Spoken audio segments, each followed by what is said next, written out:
त्याच्यानंतर अजून एक मी प्रोडक्ट वापरतोय, ते म्हणजे हे oil sunshine due face oil. हे रात्री झोपताना मी चेहरा धुतल्यानंतर हे चेहऱ्याला लावतोय. ऑइल मध्ये पहिल्यांदा तर आहे केशराचा एक्स्ट्रॅक्ट आहे. बर दुसरं म्हणजे तूप आहे.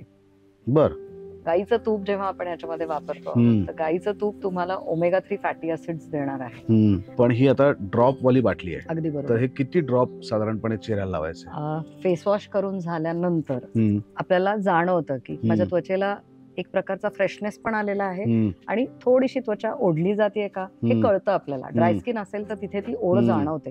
ऑइली स्किन वाल्यांना कदाचित फारसा परिणाम नाही जाणवत. जिथे ऑइली स्किन आहे तिथे साधारणपणे 4 ते 5 ड्रॉपरनी आपण बोटावर घेणं किंवा इथे तळव्यावरती घेणं अपेक्षित आहे.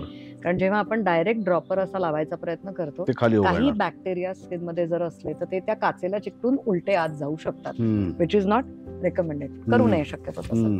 म्हणून डायरेक्टली ड्रॉपरनी इधर बोटाच्या टिप्स वरती किंवा या तळव्यावरती हे ऑइल घ्यायचं आणि पूर्ण चेहऱ्याला लावून हलक्या पद्धतीने मसाज करायचे. काही छोटे छोटे प्रकार सांगितले जातात. सुरकुत्या जर असतील तर त्या अपवर्ड डिरेक्शनला जेव्हा आपण ढकलतो, सो मसाज करताना असा अपवर्ड जर आपण केलेला असेल किंवा पर्टिक्युलरली इथे या बाजूनी जर मसाज केला तर हे ड्रेन पॉइंट्स असतात.